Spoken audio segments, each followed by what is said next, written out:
What's good everybody, this is CP and welcome back to another fantasy basketball video.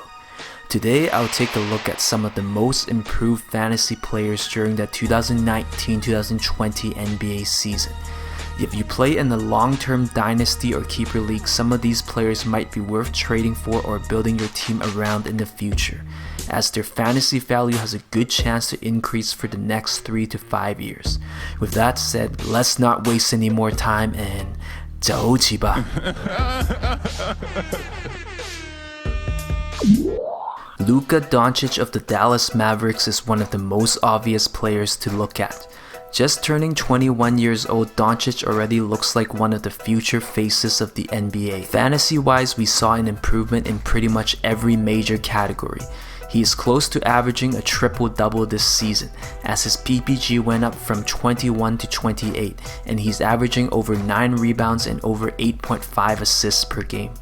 He is also averaging close to 3 triples a game, and we also saw a nice improvement with his field goal percentage, which jumped from around 42 to 46%. In most standard 9 category leagues, Luka is already a top 20 player, and at only 21 years old we are ready to see him evolve into a superstar. The scary thing is that as he continues to improve in the NBA, we should expect his efficiencies to go up, especially at the line and beyond the arc. Right now he has a career average of 73% at the line, which is below average. And quite frankly, Luka's free throw percentage is literally one of the biggest things that is holding him back from becoming an elite fantasy basketball player. If he is able to become an 80% shooter at the line, his chances of becoming a top 10 fantasy player is that much better. At his age, I think Luka still has plenty of untapped potential. So in keeper and dynasty leagues, I think Luka is one of the best young players to build your team around and go after in your drafts next year. Aside from Luka Doncic, Trae Young is another special player to come out of the 2018 NBA draft. Not only is Trae Young a rising star in the NBA, but Young is already looking like an elite fantasy player in his second season. He has been exceptional offensively in 2019-2020, increasing his PPG from 19.1 points as a rookie to almost 30 points a game in year 2. His 3 mates per game increased from 1.9 in his rookie year to 3.4 in his second season, and he's close to averaging 10 assists per game this season. At only 21, I think Trae Young is gonna be a very special fantasy player for a long time. As his shot and ability to read plays improve, I wouldn't be surprised to see Young average 30 and 10 along with over 5 triples a game very soon. If he can get close to 1.5 steals and 6 rebounds a game, he should be a lock to be a top 20 fantasy player for the next several years. When he reaches his prime, Young is one of those players that has a shot to become a top 5 fantasy player. So in long-term keeper leagues, it might be smart to get him as soon as possible, because I don't think his stock will come back down anytime soon. Shai GilgeousAlexander of the OKC Thunder might be one of the most underrated young players on this list. In only his second season, SGA has quietly become a top 50 fantasy player in most standard 9-team leagues. He almost doubled his point per game average and rebounding numbers from his rookie season, and he has been averaging around 19.6 rebounds, 3 assists, and over 1 steal per game. At only 21, SGA likely still has a lot of untapped potential. I could see his role grow in OKC as older players like CP3, Steven Adams, and Danilo Gallinari might get moved out in the next 2 to 3 years. SGA doesn't really excel in any particular fantasy category, but at the same time, if you look at his stats, he doesn't really have a weakness in any of the 8 major fantasy categories either. Going forward, I think it's safe to say that his usage rate and minutes played should continue to go up. As he continues to improve, I could see him become a player that averages around 25 points, 8 rebounds, 5.5 assists, 2 triples, and around 1.7 steals a game, making him a safe top 40 to top 50 fantasy player to go after in the next 3 to 5 years. Before I move on to the next player, I just wanted to quickly say that it would be greatly appreciated if you subscribe right now, and I'll love you forever. I promise. Anyways, let's move on to the next player. Bam Adebayo of the Miami Heat is another player that has taken a huge step forward this season. I don't usually pump my own tires, but in the preseason video he was one of my picks to have a breakout season this year, and he has proven me right this season. In 2019-2020, Bam pretty much doubled his scoring average from around 8.9 points to 16.2 a game. We are also seeing him average double figures in rebounds at 10.5 per game. For a big man, he's putting up above average numbers in assists at 5.1, and he also averaged 1.2 steals and 1.3 blocks per game. Simply put, Bam is one of the better all-around fantasy power forwards in the league today. He is easily a top 50 fantasy player in most leagues and gives you above average numbers in at least 5 categories.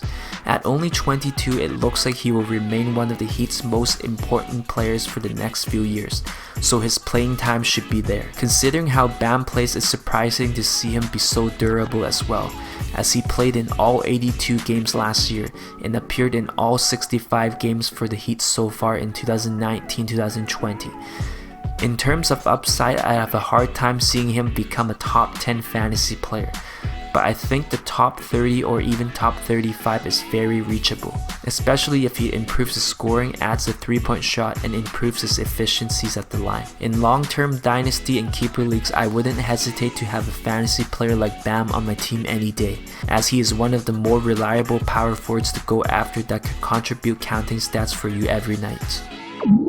Brandon Ingram of the New Orleans Pelicans has quietly been one of the most improved fantasy players in 2019-2020. Before this season, Ingram averaged an underwhelming 13.9 points, 5.1 rebounds, and 3.2 assists per game in his career as an LA Laker. But he has found a way to thrive in New Orleans this season. We saw improvements in pretty much every offensive category. His points per game improved from 18.3 to around 24. Ingram is also averaging over 6 rebounds and 4 assists per game. For the first time in his career, Ingram is also averaging 1 steal per game. To top it all off, he also became an NBA All-Star for the first time this season. In contrast, in each of his first 3 seasons in the NBA, Ingram never averaged more than 0.7 triples a game.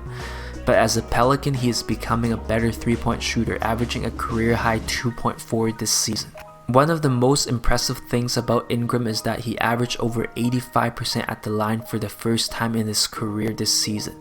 This is a huge improvement from the 72 he averaged during his time in LA. It seemed like a century ago that Ingram was taken 2nd overall by the Lakers in 2016, so it might be surprising for some to realize that he is only 22 and likely has many good years ahead of him. Going forward, it looks like Ingram should be a core piece of the Pelicans for the foreseeable future, so it'll be interesting to see if the Pelicans are able to offer him a max contract. Fantasy-wise, it remains to be seen if Ingram can continue to dominate as Zion continues to get better. Along with that, if the Pelicans decide to keep Lonzo Ball, how will it affect BI's fantasy stats in the next few years? Nonetheless, I still think Ingram has a good shot to remain a top 50 fantasy player for the next 2 to 4 years. So if you play in a long-term keeper league, he is not a bad player to trade for now before he truly enters his prime in the next 2 to 3 years. Jayson Tatum of the Boston Celtics is another young player who has taken a huge step forward in the NBA this year. Last year, Tatum posted very mediocre numbers, and quite frankly, he was a very frustrating player to own, considering all the hype he built up during his rookie year. But year 3 seems to be a bounce back year for the former 3rd overall pick. In 59 games this season, Tatum is averaging around 23.7 rebounds, over 1 steal, and almost 1 block a game.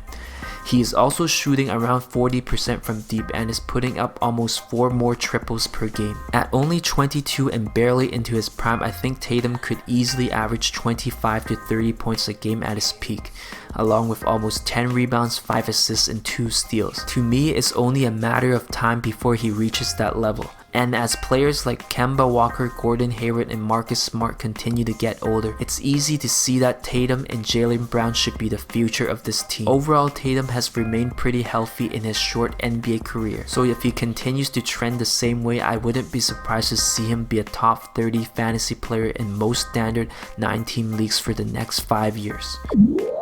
Like Jayson Tatum, Jalen Brown is arguably one of the Celtics' most important players going forward. We saw major improvements in Brown's stats in year 4, averaging around 20 points, 6 rebounds, and over 2 triples a game, along with the 49, 38, 74 shooting line.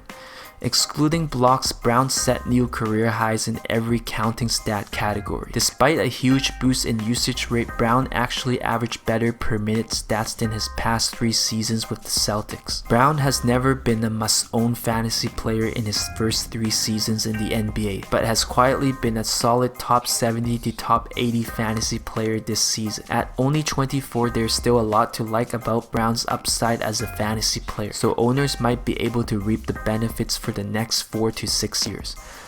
Right now, Brown is an above average player for his position in points, triples, steals, rebounds, and field goal percentage.